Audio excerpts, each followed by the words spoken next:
Hello everyone, आप सभी का स्वागत है मेरे यूट्यूब चैनल सीक्रेट स्टडी पर। तो आज जो हम यूनिट कवर करने जा रहे हैं वह है औपनिवेशिक अर्थव्यवस्था का निर्माण। ठीक है, ये हमारा टॉपिक का नेम है। सब टॉपिक ये 3 है जो हमें पढ़ने हैं: भू राजस्व बंदोबस्त, कृषि का व्यावसायीकरण और विनियोगीकरण। हमारे हिस्ट्री सब्जेक्ट है, सेमेस्टर हमारा 5th है, यूनिट हमारा 3rd है, यानी कि इससे पहले हम 2 यूनिट कवर कर चुके हैं। पेपर का नेम रहेगा हिस्ट्री ऑफ इंडिया 1700 to 1857। तो बढ़ते हैं अपनी वीडियो की तरफ। तो सबसे पहले हम इस यूनिट का इंट्रोडक्शन पार्ट देख लेते हैं। भारत में ब्रिटिश शासन की स्थापना ने पूरे देश की अर्थव्यवस्था पर गहन प्रभाव दिया, जिससे भारत की अर्थव्यवस्था एक आत्मनिर्भर कृषि समाज से बदलकर ब्रिटिश साम्राज्य के हितों की सेवा करने वाली औपनिवेशिक अर्थव्यवस्था में परिवर्तित हो गई। तो आप सभी को ये चीज़ पता होगी, ब्रिटिश जब इंडिया में नहीं आए थे, इससे पहले हमारा जो देश था वो बहुत ज़्यादा समृद्ध था। ठीक है, हमारे देश को सोने की चिड़िया कहा जाता था। हमारे देश में जो सबसे बड़ा एक इनकम का सोर्स था वो था कृषि। तो हमारा जो देश था वो आत्मनिर्भर कृषि समाज था। बट जब ब्रिटिश आ जाते हैं, ठीक है, ब्रिटिश साम्राज्य हमारे भारत पर कब्जा कर लेता है, तो उसके बाद ये क्या करते हैं, हमारी अर्थव्यवस्था में हस्तक्षेप करना शुरू कर देते हैं। जिसके बाद हमारी जो अर्थव्यवस्था होती है वो एक ऐसी अर्थव्यवस्था बन जाती है जो टोटली किसके हित में होती है, ब्रिटिश साम्राज्य के हित में होती है। इस बदलाव से भू राजस्व बंदोबस्त इस बदलाव में भू राजस्व बंदोबस्त, कृषि का व्यावसायीकरण और स्थानीय उद्योगों के पतन जैसी मुख्य नीतियां हमें देखने को मिलती हैं। ये कुछ मुख्य आर्थिक नीति थी जो कि अंग्रेजों ने की थी चेंजेस के लिए। ठीक है, जो थी भू राजस्व बंदोबस्त, कृषि व्यावसायीकरण और स्थानीय उद्योगों का पतन, जो कि हमारे सब टॉपिक भी हैं इस वीडियो के। इन सभी ने भारत की अर्थव्यवस्था को प्रभावित किया, जो अक्सर भारतीय समाज के लिए हानिकारक साबित हुई।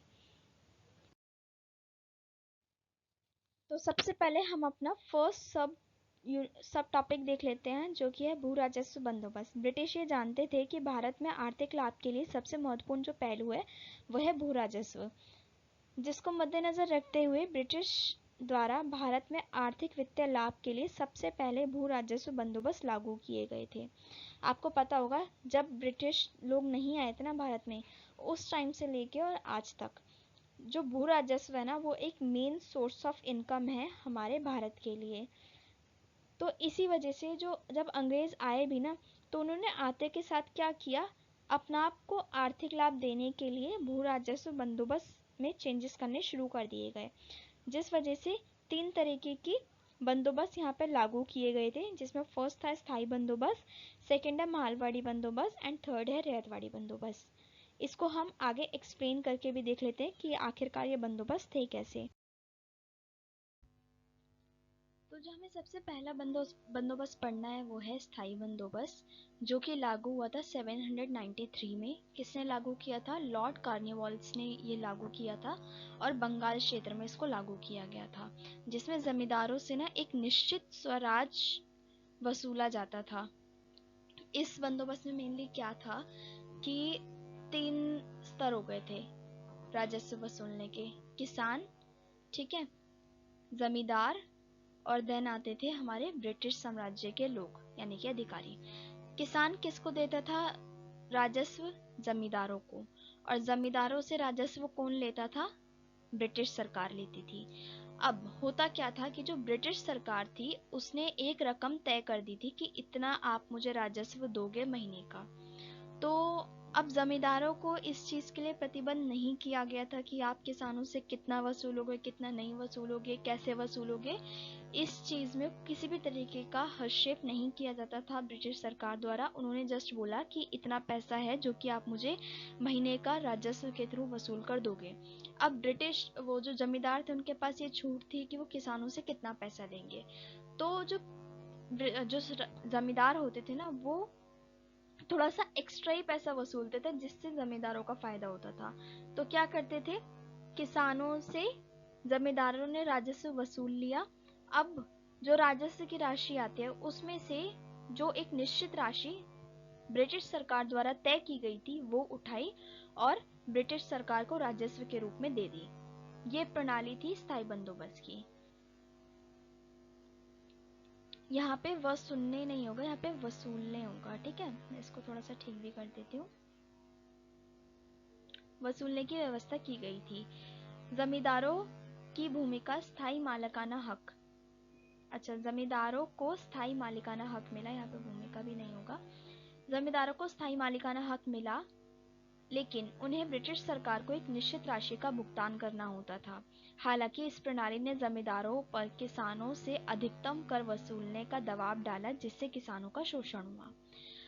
ठीक है, यही चीजें मैंने अभी आपको समझाई। अब कि इस प्रणाली में क्या हो रहा था ना, किसानों का शोषण हो रहा था, क्योंकि एक तो ब्रिटिश सरकार ने प्रतिबंध नहीं किया था जमींदारों को कि आपको कितना कर लेना है और कितना कर नहीं लेना है।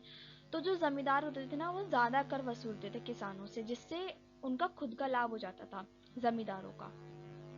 तो इस तरीके से ना किसानों का ना बहुत ज्यादा शोषण हो रहा था।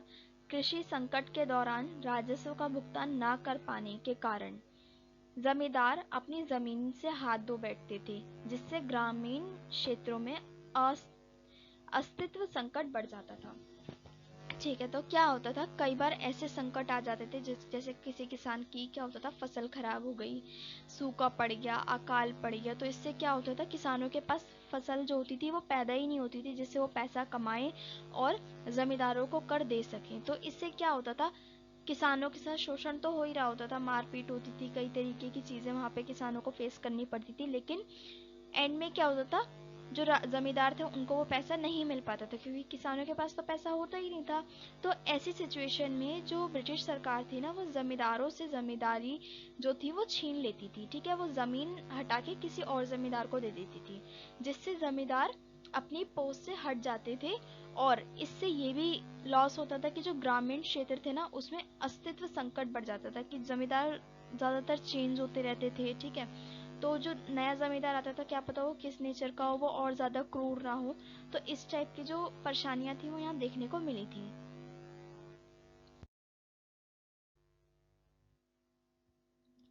जो हमें नेक्स्ट प्रणाली पढ़नी है वो है माहलवारी प्रणाली, जो कि उत्तर पश्चिमी प्रांतों में लागू की गई थी। और इस प्रणाली में क्या होता था, गांव या गांव के समूह से सामूहिक रूप से राजस्व वसूला जाता था। यानी कि यहाँ पे एक पर्टिकुलर किसान से एक एक करके जो राजस्व था वो नहीं वसूला जाता था, गांवों का समूह बना दिया जाता था। यानी कि 2-3 गांव हो गए या 4-5 गांव हो गए, इनका समूह बना दिया और इनसे सामूहिक रूप से कर वसूला जाता था। ठीक है, अब जो कर की जो राशि होती थी ना, उसको प्रत्येक पर्सन में डिवाइड कर दिया जाता था कि हाँ आप इतना कर देंगे, आप इतना कर देंगे। तो क्या होता था, ये डिवाइड करके कर देना होता था। यद्यपि कर का जो बोझ था ना, वो सामूहिक रूप से साझा किया जाता था, लेकिन यह फिर भी गांव पर भारी दबाव डालता था, जिससे ग्रामीण कर्ज में डूबता चला गया। यानी कि इतना सारा डिवाइड होने के बाद भी जो कर का जो बोझ था ना, वो प्रत्येक इंसान पे, प्रत्येक गांव पे बहुत ज्यादा भारी पड़ता था, जिस वजह से जो गांव के गांव ना कर्जे में डूबते जा रहे थे। तो ये था माहलवारी प्रणाली। अब जो हमें नेक्स्ट बंदोबस्त पढ़ना है वो है रैयतवाड़ी बंदोबस्त। सबसे पहले आपको बता देती हूँ, रैयत जो होता है, रैयत का मतलब होता है किसान। यह बम्बई जैसे क्षेत्रों में लागू किया गया था। यहाँ पर किसानों से सीधा राजस्व वसूला जाता था, यानी कि यहाँ पे बीच में कोई जमींदार वगैरह नहीं थे। यहाँ पे डायरेक्ट किसानों से ब्रिटिश सरकार कर वसूलती थी। ब्रिटिश सरकार ने जमीनों की उपज और आकार के हिसाब से कर निर्धारित किया था। किसानों पर कर का सीधा बोझ पड़ता था और अधिक कराधान के कारण किसान जो थे वो कर्ज और गरीबी में डूबते चले जा रहे थे। अभी तक हमने तीनों भू राजस्व बंदोबस्त पढ़ लिए, मालवाड़ी बंदोबस्त, स्थायी बंदोबस्त और रैयतवाड़ी बंदोबस्त। अब इसका निष्कर्ष देखते हैं। इन भू राजस्व बंदोबस्त का जो सीधा सा उद्देश्य था वो था ब्रिटिश सरकार के लिए ज्यादा और स्थिर राजस्व वसूलना, लेकिन इनके परिणाम स्वरूप जो ग्रामीण यानी कि गांव जो होते थे भारत के, वो बड़े पैमाने पर कृषि संकट, किराएदारों का शोषण और आर्थिक स्थिरता फैल गई थी। ठीक है, यानी कि इसमें किसानों का कोई भी फायदा नहीं हो रहा था, भारतीयों को कोई फायदा नहीं हो रहा था, टोटली इनका नुकसान हो रहा था, कृषि संकट देखने को मिल रहा था। और जो ऐसे किसान थे जो किराए पर जमीन लेते थे, उस पर खेती करते थे, उनका शोषण हो रहा था, आर्थिक अस्थिरता फैल रही थी। लेकिन अंग्रेजों का फायदा हो रहा था, उनको ज्यादा से ज्यादा राजस्व मिल रहा था और एक स्थिर मात्रा में इनको राजस्व मिल रहा था। तो अब हम देखेंगे सेकंड सब टॉपिक जो था कृषि का व्यापारीकरण, यानी कि किस तरीके से उस टाइम पे जो अंग्रेज थे उन्होंने कृषि का व्यापारीकरण कर दिया गया था। व्यापारीकरण का क्या मतलब होता है कि इस तरीके से चीज़ों को ऑर्गेनाइज करना जो कि जिससे व्यापार किया जा सके। तो ब्रिटिश ने कृषि का व्यापारीकरण को भी बढ़ावा दिया था जो कि पारंपरिक रूप से आत्मनिर्भर कृषि प्रणाली से पूरी तरीके से अलग था। आपको ये चीज़ पता होगी, ब्रिटिश लोगों के आने से पहले जो हमारा भारत था वो एक समृद्ध देश था। ठीक है, वहाँ वो एक कृषि प्रधान देश था जहाँ पे भारी पैमाने पर कृषि की जाती थी और जो हमारी कृषि थी वो भी आत्मनिर्भर थी। इस प्रणाली के किसानों को घरेलू उपयोग के लिए खाद्यान्न फसलों का उत्पादन को हटाकर कपास, नील, चाय, अफीम और जूट जैसी नकदी फसलों की खेती करने के लिए मजबूर किया गया था। अब देखिए जो हमारे किसान थे ना, अगर वो ऐसे थे कि हाँ उनके पास इतनी कैपेसिटी थी कि वो बिजनेस कर सकें, तो वो क्या करते थे, खाद्यान्न फसल उगाते थे। ठीक है, और उगा के कुछ अपने घर में रख लेते थे जिससे उनका जो खाना पीना था वो चलता रहे, एंड रेस्ट जो फसल बचती थी उसको बेच देते थे जिससे उनके पास पैसा आ जाता था। लेकिन कुछ ऐसे भी गरीब किसान थे जिनके पास इतनी ज़मीन या इतनी उपज नहीं हो पाती थी जिसको बेच सकें, तो वो क्या करते थे, सिर्फ किसान फसल उगाते थे और अपने खाने पीने के लिए उसको रख लेते थे। ठीक है, लेकिन जब ब्रिटिश सरकार हमारे भारत में आती है तो वो क्या करती है, कृषि का व्यापारीकरण कर देती है, यानी कि किसानों के ऊपर दबाव डालती है कि वो खाद्यान्न फसल यानी कि जैसे अरहर की फसल या गेहूं चावल ये चीज़ें उगाने की जगह पे नील, चाय, अफीम, जूट, कपास ऐसी फसलें उगाएं जिससे उनका घर तो नहीं चल जाएगा। अगर वो नील की खेती करेंगे, नील को खाएंगे तो नहीं ना, चाय थोड़ी बहुत पी सकते हैं बट इतनी ज़्यादा कंज्यूम नहीं कर सकते ना जिससे पेट भर जाए। अफीम तो एक तरीके का नशा होता है तो उसका कंज्यूम तो नहीं कर सकते ना उसको हम। तो लेकिन ये सारी फसलें उगाने के लिए किसानों को मजबूर किया जा रहा था ताकि उसको बेचकर और नगद राशि यानी कि पैसा आ सके। ठीक है, तो इससे क्या होता था, बेसिकली अंग्रेज़ों ने कुछ ऐसी ज़मीनें दे दी थी जिसके ऊपर वो किसानों से ज़बरदस्ती किसानी करवाते थे और उनको थोड़ा बहुत पैसा दे देते थे, ज़्यादा पैसा नहीं देते थे जिससे उनका घर बार भी पल सके। थोड़ा पैसा देकर और ज़्यादा मुनाफा कौन रख लेते थे, अंग्रेज़ रख लेते थे। और वहाँ पे खेती किसकी की जाती थी, नील की, चाय की, अफीम की, कपास और जूट की, जिन्हें ब्रिटिश और अन्य देशों में निर्यात भी किया जाता था। यानी कि किसानों ने क्या बना लिया, कृषि को एक बिजनेस बना लिया जिस बिजनेस से टोटली फायदा अंग्रेजों का हो रहा था ना कि हमारे किसानों का। अब हम देखेंगे नील और अफीम की खेती किस तरीके से की जाती है। नील और अफीम सबसे प्रारंभिक उदाहरण है। ब्रिटिश बागान मालिकों ने किसानों से बहुत अधिक कम कीमतों पर नील की खेती कराने के लिए इनको मजबूर किया गया था और एंड में इसका व्यापक विरोध भी होता है। 1859-60 नील विद्रोह इस घटना का उदाहरण है। 1859 और 60 में नील विद्रोह भी हुआ था।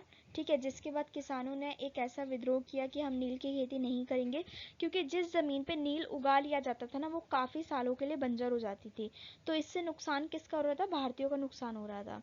ठीक है, और जो बागानों के जो मालिक होते थे ना वो बहुत कम पैसों में किसानों से किसानी करवा लेते थे। तो इसी वजह से ना बहुत सारे संकट वहाँ पे उस टाइम पे चल रहे थे और इसी तरीके से अफीम की खेती भी की जाती थी। और अफीम जो था वो किसको बेचा जाता था, चीन को बेचा जाता था। तो इससे भी किसका फ़ायदा हो रहा था, ब्रिटिश सरकार का फ़ायदा हो रहा था ना कि भारतीयों का। अब हम देखेंगे कपास और चाय की खेती। ब्रिटिश ने असम से चाय के बागान और पश्चिम भारत में कपास की खेती को भी विस्तार किया। कपास ब्रिटेन के लिए आवश्यक था और इसकी पूर्ति भारत कर रहा था। यानी कि एक नया बिजनेस भी इन लोगों ने बना लिया, चाय और कपास की खेती का। चाय और कपास की खेती की जाती थी। आपको पता होगा चाय जो है भारी पैमाने पर असम में उगाई जाती है। ठीक है, और पश्चिमी भारत में कपास की उत्पत्ति की जाती थी। ठीक है, और जो कपास था ना वो ब्रिटेन के लिए आवश्यक था क्योंकि ब्रिटेन को इससे बहुत ज़्यादा फ़ायदा हो रहा था और इसकी जो पूर्ति था ना वो भारत बहुत अच्छे से कर रहा था। लेकिन इस बदलाव के दुष्परिणाम भी हमें देखने को मिलती हैं। नकदी खेती के कारण खाद्यान्न फसलों की कमी आ गई जिसके परिणाम स्वरूप अकाल और भूखमरी जैसे हमें चीज़ें देखने को यहाँ पे मिलती हैं। क्योंकि खाद्यान्न फसलों का जो उत्पादन था वो ना के बराबर कर दिया गया और नकदी फसलें उगाई जा रही थी। तो इससे भूखमरी जैसी जो सिचुएशन थी वो देखने को मिलती है। लेकिन इससे भी नुकसान किसका हो रहा था? भारतीयों का ही हो रहा था, क्योंकि ब्रिटेन जो थे वो क्या करते थे, ब्रिटिश लोग ब्रिटेन से अपने खाने पीने का सामान मंगा रहे थे।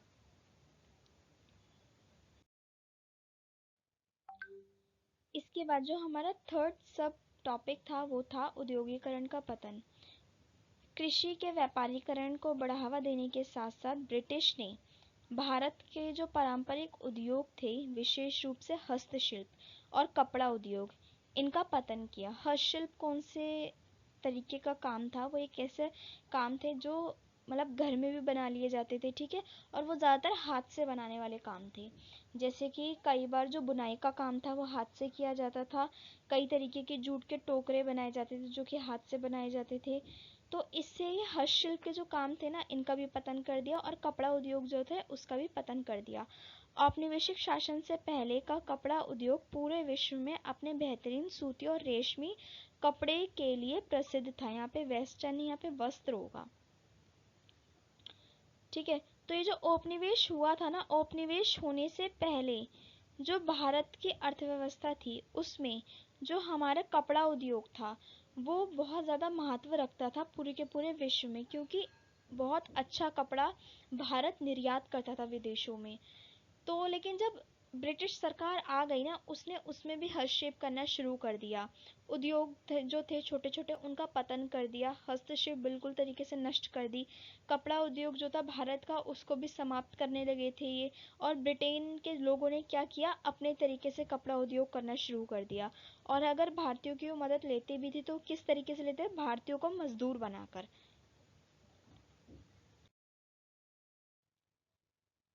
भारतीय कपड़ा उद्योगों का विनाश। अब हम देखते हैं कि जो कपड़ा उद्योग था भारतीयों का, उनका किस तरीके से विनाश किया जाता है। तो ब्रिटिश उद्योगीकरण क्रांति के कारण मशीनों से निर्मित वस्त्रों का बड़े पैमाने पर उद्योग होना शुरू हो गया, जो सीधी चुनौती था भारतीय हस्तशिल्प के लिए।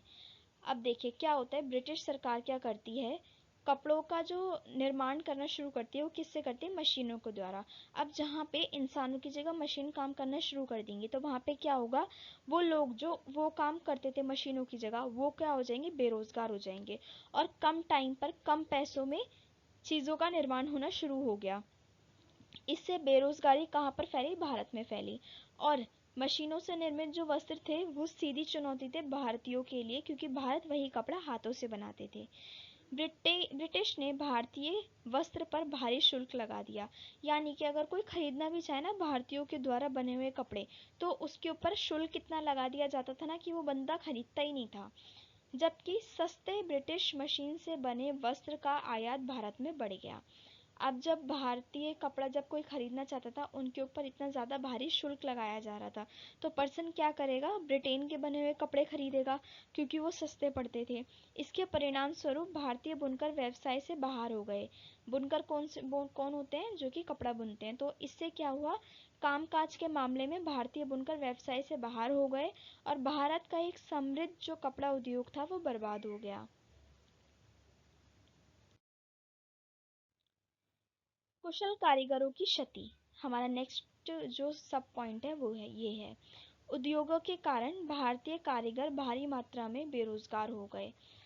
अब जहाँ पे मशीन काम कर रही हैं वहाँ पे लोगों की ज़रूरत ही नहीं होगी, और लोगों की जब ज़रूरत नहीं होगी तो क्या होगा? बेरोज़गारी फैलेगी। और ये भारतीयों के साथ क्या हो रहा था, वहाँ पे बेरोज़गारी फैल रही थी, भारतीय लोगों को काम नहीं मिल रहा था, क्योंकि वे ब्रिटेन से बनी जो मशीनें थी उसमें कपड़े बनाए जा रहे थे, और उन कपड़ों का मुकाबला हमारे भारतीय जो हस्तशिल्पकार थे वो नहीं कर पा रहे थे। और कुशल कारीगरों की जो जीविका थी वो कृषि की ओर निर्भर हो गई थी, और जिससे क्या हो रहा था, भूमि पे दबाव पड़ रहा था। अब जो लोगों का काम नहीं था कृषि से रिलेटेड वो क्या करते थे? कपड़ा बनाना, कपड़ा उद्योग, हस्तशिल्प ये काम करते थे। अब जब उनका हस्तशिल्प या कपड़े बनाने का जो काम था वो नष्ट हो गया, तो वो क्या करेंगे? अपना व्यवसाय चलाने के लिए, अपनी जीविका चलाने के लिए कृषि की ओर मूव करेंगे। और इतना सारा कृषि करने का फायदा ही नहीं था, क्योंकि इससे क्या हो रहा था, जमीनें इतनी थी नहीं जो सभी लोग वहाँ पे कृषि कर सकें, तो भूमि के ऊपर क्या हो रहा था, दबाव पड़ रहा था। और कृषि करने के बावजूद भी लोग अपनी जो ज़रूरतें थी उसका पूरा नहीं कर पा रहे थे। नेक्स्ट है हमारा केंद्र का पतन। आपको पता होगा हमारे भारत में कई सारे राज्यों में ऐसे केंद्र थे जो कि वस्त्र बनाते थे, ठीक है, हस्तशिल्प के केंद्र थे, बहुत सारे ऐसे उद्योग थे जिनका केंद्र भारत के अंदर था। उद्योगीकरण के पतन के कारण कई शहरों के जो केंद्र थे जैसे कि ढाका और मुर्शिदाबाद, जो कार्य के उत्पादन केंद्र थे, यानी कि जो कार्यक्रम नहीं होगा यहाँ पे, कार्य के उत्पादन केंद्र थे, आर्थिक रूप से गिरावट की ओर चले गए। वहाँ के लोग रोजगार की तलाश में ग्रामीण इलाकों से मुंबई और कोलकाता जैसे शहरों में पलायन करने लगे। अब जब ऐसे लोगों को काम ही नहीं मिलेगा उस एरिया में जहाँ पे वो रह रहे हैं, तो वो क्या करेंगे, बड़ी शहरों की ओर पलायन करना शुरू कर देंगे। जिससे क्या होगा, उन शहरों में बेरोजगारों की संख्या बढ़ जाएगी। रोजगार इतने हैं नहीं जितने लोग बेरोजगार हैं, तो इससे भी कोई बेनिफिट नहीं हो रहा था। हालांकि जो भारतीय लोग थे वो ठोकरें खा रहे थे सिर्फ और सिर्फ। तो इसी के साथ हमारा जो ये यूनिट है वो कम्प्लीटली कवर हो जाता है। छोटा सा ये यूनिट है, कोई बहुत बड़ा यूनिट नहीं है, ठीक है। इसमें थोड़ी इस वीडियो में थोड़ी सी नॉइज़ इशू आपको देखने को मिलेगा, आई डोंट नो वो क्यों हो रहा है, बट नेक्स्ट वीडियो में मैं इस चीज़ का ध्यान रखूँगी कि इस तरीके का कोई भी नॉइज़ पोल्यूशन आपको देखने को ना मिले। उसके अलावा आपको अगर वीडियो अच्छी लगी हो तो आप इस वीडियो को लाइक कीजिएगा, अपनी सभी फ्रेंड्स से इसको शेयर कीजिए। कोई भी टॉपिक के रिगार्डिंग अगर आपको डाउट है, पूरे यूनिट में आपको कुछ भी डाउट लगा हो, आप मुझे कमेंट बॉक्स में कमेंट करके पूछ सकते हैं, या फिर अगर थोड़ा बड़ा डाउट होगा तो मैं उसके रिगार्डिंग एक सेपरेट टॉपिक ही बना दूंगी, ठीक है, वीडियो के द्वारा। और मेरे चैनल को ज़्यादा से ज़्यादा सब्सक्राइब कीजिए। Thanks for watching my video.